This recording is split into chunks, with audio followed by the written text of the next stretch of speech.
justification whatsoever. Pakistan reserves the right to respond to this illegal act, and the responsibility for the consequences will lie squarely with Iran. We have conveyed this message to the government of Iran. We have also informed them that Pakistan has decided to recall its ambassador from Iran, and that the Iranian ambassador to Pakistan, who is currently visiting Iran, may not return for the time being. Pakistan का Iran से अपना सफ़ीर वापस बुलाने का ऐलान। पाकिस्तान से ईरानी सफ़ीर को भी अपने मुल्क जाने का कह दिया। ईरान के साथ आइंदा चंद रोज़ में होने वाली मुलाकातें मनसूख कर दी गई हैं। पाकिस्तान ने ईरान के आला सतह के तमाम दौरे भी मनसूख कर दिए। हमले की तमाम तर्जुमादारी ईरान पर आयद होती है। पाकिस्तान ने अपने फैसले से ईरानी हुकूमत को आगाह कर दिया। तर्जुमान दफ्तर खारिजा मुमताज़ ज़हरा बलोच की न्यूज़ ब्रीफिंग। पाकिस्तान का ईरानी नाज़िमुल अमूर को दफ्तर खारिजा तलब करके शदीद एहतजाज। फ़ज़ाई हुदूद की बिला इश्तियाल खिलाफ वर्जी की शदीद मज़म्मत।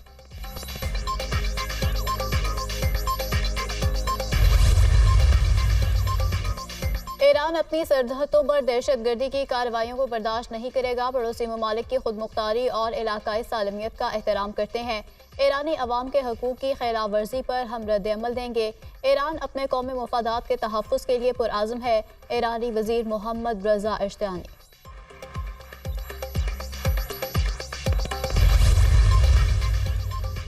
चीन की ईरान और पाकिस्तान से तहम्मुल से काम लेने की अपील। फरीक़ैन से कशीदगी में इजाफे का बाइश बनने वाले इक़दामात से गुरेज का मुतालबा। अमनो इस्तेहकाम को बरकरार रखने के लिए दोनों ममालिक मिलकर काम करें। तर्जुमान चीनी वज़ारत खारिजा। गवर्नर सिंध कामरान टेसोरी ईरान का दौरा मुख्तसर करके वापस कराची पहुंच गए। चाह बिहार में ईरान एक्सपो 2024 का इफ्तिताह करना था। सरहद पर वाक़े के बाद हंगामी तौर पर वापसी हुई। मेरे साथ 50 ताजिर भी ईरान में मौजूद थे, वो भी जल्द वापस आ जाएंगे। कामरान टेसोरी की गुफ्तगू। शहबाज शरीफ का ईरान की जानिब से पाकिस्तानी हुदूद की खिलाफ वर्जी पर इजहार तशवीश। मिसाइल हमला दोस्ती और हमसायगी के उसूलों के खिलाफ है। इससे तारीखी ताल्लुकात को नुकसान होगा। दोनों ममालिक में मुखलिसाना बातचीत, बाहमी ताउन की जरूरत है। सदर नून लीग का सोशल मीडिया पर पैगाम।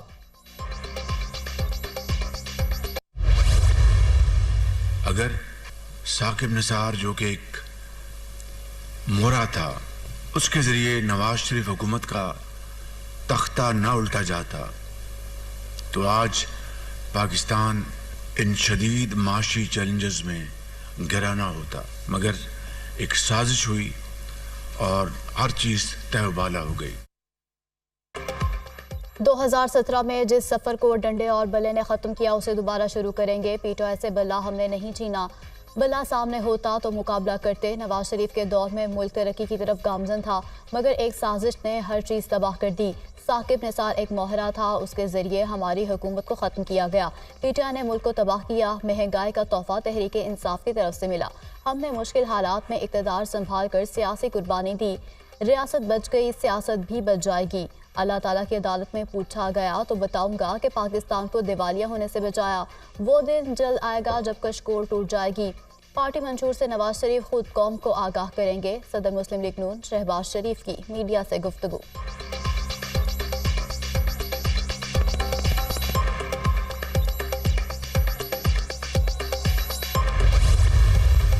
शेर तो बिल्ली बन के घर में चुप रहा है, घर में चुप रहा है। खुद शिकार करने के लिए तैयार ही नहीं है। ये किस किस्म का शेर है जो घर में छुप के कहता है, जो डर के मारे घर में छुप के कहता है कि कोई और शिकार करे मेरे मुखालिफ का, कोई और बंदोबस्त करे मेरे मुखालिफ का, मेरे ऑपोजिशन को आउट ही कर दे, फिर ये शेर बाहर शायद निकल जाए। शेर बिल्ली बनकर घर में छुप रहा है। वो किसी और से इलेक्शन जितवाने की उम्मीद लगाए बैठे हैं।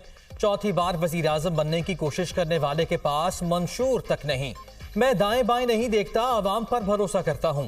इस बार मुझे पिछले इलेक्शन से भी ज्यादा नशिस्तें दिलाएं कराची और हैदराबाद से कौमी असम्बली की नशिस्तें जीती तो जियाला वजीर आजम होगा।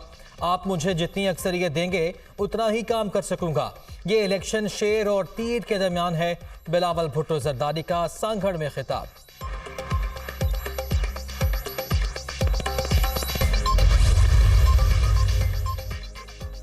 तीर से शिकार करके रास्ता रोकेंगे, चौथी बार वजीर आजम नहीं बनने देंगे। हम अवाम की ताकत और वो साजिशों पर यकीन रखते हैं। हमें गरीब की फिक्र है, इस शख्स को चौथी बार कुर्सी पर बैठने की फिक्र है। जब भी इस शख्स को मुसल्लत किया गया, नुकसान अवाम का हुआ। वो अवाम का खून चूसने वाला शेर है। चेयरमैन पीपल्स पार्टी बिलावल भुट्टो का बदीन में जलसे से खिताब। आज भी सारी पार्टी पंजाब की हमारे साथ है। अल्हम्दुलिल्लाह हम बिलावल को यहाँ से जितवा के MNA बनवाएंगे और उसको प्राइम मिनिस्टर बनाएंगे। जेलों में गुफ्तगू शूट करते थे, बात करते थे, तो मैं उनसे कहता था मेरा कसूर नहीं है भाई, मैं कोई शौकीन नहीं हूँ जेलों में रहने का, मैं अपने वर्करों के हाथों मजबूर हूँ। बिलावल को पंजाब से जितवा कर वजीर आजम बनाएंगे। जेल में लोग मुझसे पूछते थे आप क्यों यहाँ हैं। मैं उन्हें कहता था हमारा सिस्टम और है, इनकी आंख में आंख मिलाते हैं। वर्कर्स को यकीन होता है कि इनका लीडर झुकेगा नहीं। मैंने कोट लखपत जेल में अपने हाथ से लगाए आम के दरख्त का फल भी खाया है। 40 साल से सियासत कर रहे हैं, हमारा सफर लंबा है। साबिक सदर आसिफ अली जरदारी का NA 127 लाहौर में इंतखाबी दफ्तर के इफ्तिताह के मौके पर खिताब।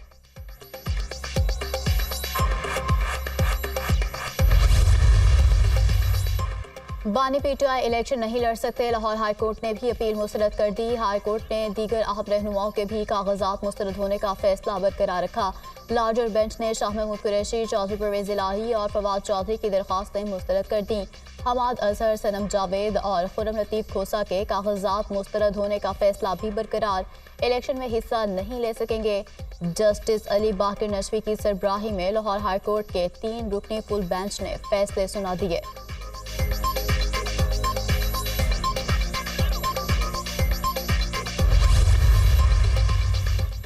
हम इलेक्शन बायकॉट की तरफ नहीं जाएंगे। पार्टी टिकट्स की तकसीम के हवाले से बानी PTI से बात हो गई।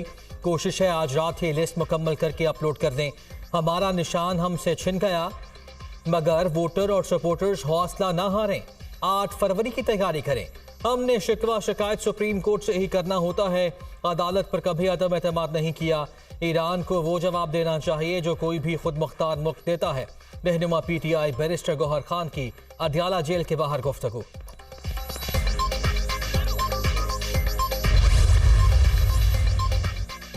पंजाब में 19 सियासतदानों को सिक्योरिटी थ्रेट्स हैं। सिक्योरिटी वजूहात की बुनियाद पर सियासतदानों के नाम नहीं बता सकता। पंजाब में 92,000 सिक्योरिटी एहलकारों की कमी का सामना है। इंतखाबात के लिए अमन-ओ-मान हालात साजगार हैं। इंतखाबात के लिए 1,20,000 सिक्योरिटी एहलकार मामूर किए गए हैं। आज पंजाब के इंतखाबात की सिक्योरिटी से मुतालिक इजलास में ब्रीफिंग। चीफ इलेक्शन कमिश्नर की ज़ेर सदारत सिक्योरिटी सूरत हाल के बारे में अहम इजलास। आम इंतखाबात के लिए सिक्योरिटी सूरत हाल का जायजा। वजारत दाखिला समेत विफाक और 4 सूबों के आला हुकाम शरीक। इजलास में आम इंतखाबात में सिक्योरिटी प्लान पर मुशावरत।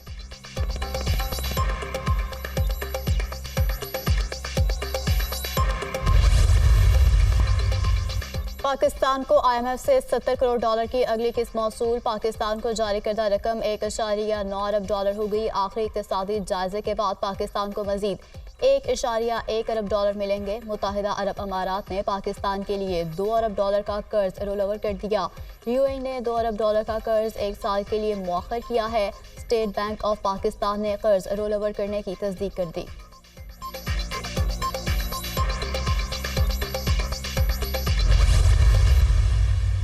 एक लाडले से किस्मती जान छूटी तो दूसरे लाडले के लिए जो है वो खुसूसी इंतजाम अगर किए जा रहे हैं, उनको खास रियायतें खुसूसी दूसरे लाडले। फिर दूसरा शख्स जो बाहर से आया है, जो मुआहदा करके हमेशा मुल्क से भागा है और फिर हमेशा मुआहदा करके मुल्क से आया है।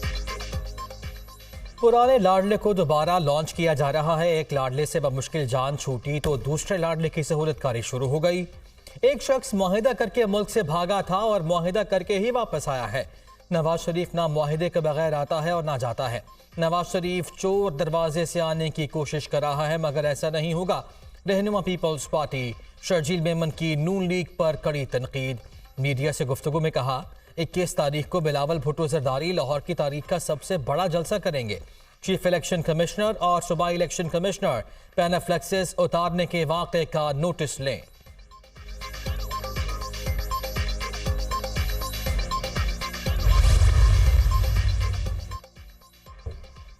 तानहा 9 मई के मुकदमा शेख रशीद इंसदाद दहशतगर्दी अदालत रावलपिंडी में पेश। पुलिस की जिस्मानी रिमांड की इस्तदा मुस्तरद। अदालत ने सरबरा अवामी लीग को जुडिशल रिमांड पर जेल भिजवा दिया। शेख रशीद को गुज़श्ता रोज थाना न्यू टाउन में दर्ज मुकदमे में जमानत खारिज होने पर गिरफ्तार किया गया था। शेख रशीद को जेल में सिगार, रिजाई और तकिया पहुंचा दिया गया। शेख रशीद का कहना है कि असली और नस्ली हूँ, 40 दिन का चिल्ला काटा, किसी के खिलाफ प्रेस कॉन्फ्रेंस नहीं की। जो पीटीआई वर्कर कलमदबाद के अलावा वोट करेंगे वो दूसरी सियासी जमात को फायदा पहुंचाएंगे। शेख रशीद को इलेक्शन लड़ने की इजाज़त। NA-56 से कागजात नामजदगी मंजूरी के खिलाफ अपील खारिज। लाहौर हाईकोर्ट ने अपील ट्रिब्यूनल का शेख रशीद के कागजात नामजदगी मंजूर करने का फैसला बरकरार रखा। PK-82 कामरान बंगिश के इंतखाबी निशान तब्दील करने की दरख्वास्त मंजूर। पेशावर हाई कोर्ट का रिटर्निंग ऑफिसर को निशान तब्दील करने का हुक्म। उम्मीदवार को ऐसा निशान दिया जाए जो वाज़े हो और उनके मद्दे मुकाबिल उम्मीदवार से मुख्तलिफ हो। अदालत के रिमार्क्स, एक नाख्वानदा वोटर किस तरह वायलिन और गिटार में फ़र्क करेगा। मुझे खुद वायलिन और गिटार में फ़र्क समझ नहीं आया। यहाँ तो लोग निशान देखकर वोट देते हैं। एक बुजुर्ग वोट डालने जाएगा तो वो कैसे फ़र्क कर पाएगा। वायलिन और गिटार में जस्टिस एजाज अनवर के रिमार्क्स। जस्टिस शकील अहमद ने रिमार्क्स दिए कि ये अमेरिका नहीं पाकिस्तान है। ज़्यादातर वोटर तालीम याफ्ता नहीं है। निशानात अलॉट करते वक्त आपने अपना दिमाग इस्तेमाल नहीं किया कि वोटर कैसे फ़र्क करेगा। कामरान बंगिश को वायलिन का निशान दिया गया था।